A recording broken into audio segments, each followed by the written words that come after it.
Spoštovane ustanoviteljice in spoštovani ustanovitelji Mirovnega inštituta in dragi Jakac, Iztok Saksida, ki že dolgo manjkaš med njimi, sodelavci in sodelavke Mirovnega inštituta, sosede in sosedje tu z Metelkove in iz manj svobodnih javnih prostorov, vsi zbrani tu in morebiti še kje.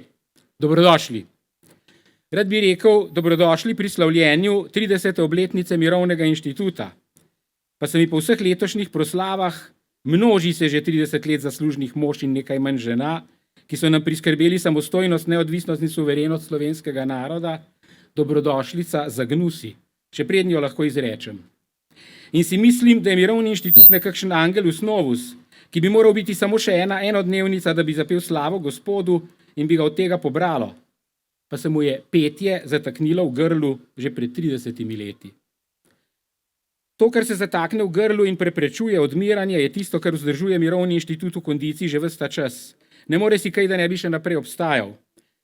Danes smo se torej zbrali, ker imamo za 30 let več razlogov, da ne moremo peti ne hvalnic, ne slavnic, še sebi ne. Potem smo podobni Ivanu Cankarju, ki je 10. septembra 1905 na proslavi in zabavi ob odkritju spomenika Francetu Prešernu v Ljubljani na trgu, kjer so se začenjali protesti in zbiranja v 80 letih, odkudar je pravzaprav šlo na javno pot tudi mirovniško gibanje, ugotovil, da ima opravka z dvema različnima skupinama. Prva, ki je veselo nazdravljala in slikala pesniku, ne da bi ga dobro poznala in pričakovala podkritveni sprejem z jedačo in pijačo, si ga je skušala s spomenikom prisvojiti, da bi bilo videti, kot da so njeni nameni enaki Prešernovim željam po osvobojenem slovenstvu in vsem človeštvu. Ta skupina se je imela za narod. V drugi, ki je z varnostne razdalje gledala, kako bluzijo in lažirajo narod, pa je bilo ljudstvo, vajeno vseh prevar in barabi, ki jih je počel narod v imenu slovenstva, in se ljudstvo ni ne napihovalo, ne navduševalo, ampak je šlo mimo in mirno svojo pot, polno spoštovanja do pesnika in nespoštovanja do zbrane slavilne druščine. Ob 30. obletnici bi kazalo posebej počrtati, da nam ni delovati na krepitvi in imenitnosti naroda, pač pa vztrajati pri opolnomočenju ljudstva. Nas je pa zato veselje pogledati, verjemite, dobro vas vidim.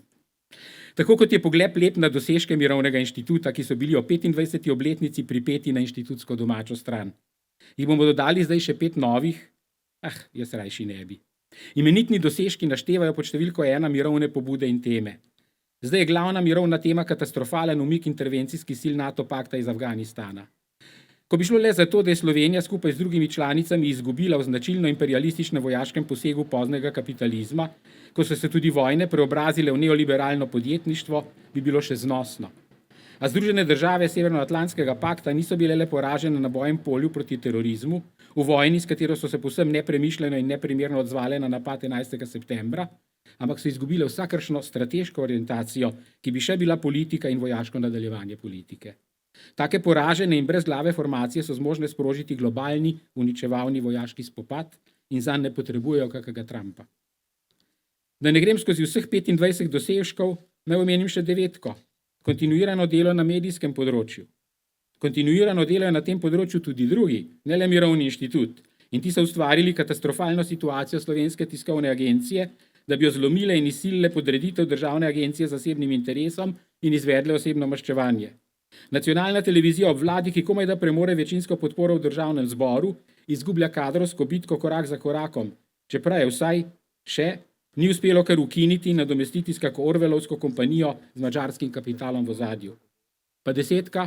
Azil, begunci, migracije, integracija, vse, kar počnemo, od raziskovalnega do zagovorniškega, od akcijskega in opolnomočajočega dela, je že odkar je pustošila vojna po Jugoslaviji izjemno in izredno. A položaj beguncev ni bil še nikoli tako brezizgleden. Možnosti za azil še nikdar tako pičle. Odpor migracijam še nikoli tako usklajen pri vladajoči politiki in neljudskih množicah. In integracija slehernega tujca v domačina tako ozkosrčna in nezaželena. Ne, to ni kritika učinkov Mirovnega inštituta. Je dejstvo, da je po 30 letih Slovenija po tranziciji socialističnega samoupravljanja v liberalno demokracijo utrpela še tranzicijo iz liberalne demokracije v avtoritarno, pa tudi iz neodvisnosti, ki je bila posledica izstopa Jugoslovanske zveze, prešla v odvisnost od namišljenih sosedskih velesil.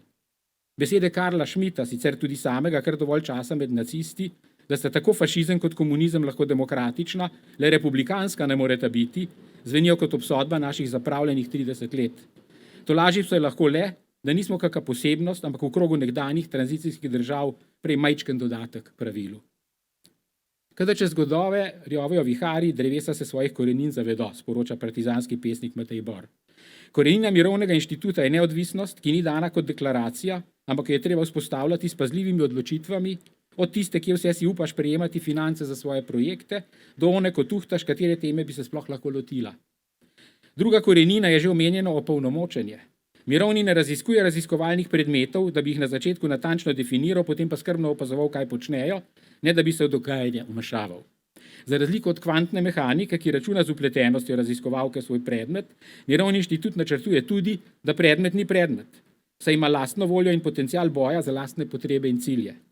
Naše delo ni akcijsko le zato, ker po ugotovitvi stanja pripravimo akcijo, ampak ker pripravimo akcijo tako, da so prizadeti v njej angažirani kot subjekti.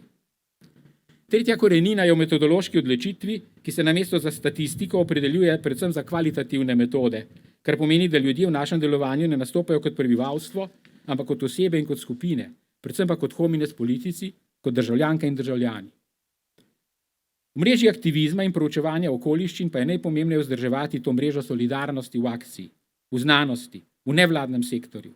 Vzdrževanje pomeni, da se lahko zaneseš, če že na spoštovanje ustave in zakonov ne moreš več, na to, da bo vedno kdo solidaren s teboj v stiski, čeprav tvoja težava ni enaka njegovi, in da si zato vedno pripravljen biti solidaren z vsemi drugimi, daleč preko meja zasebnih interesov.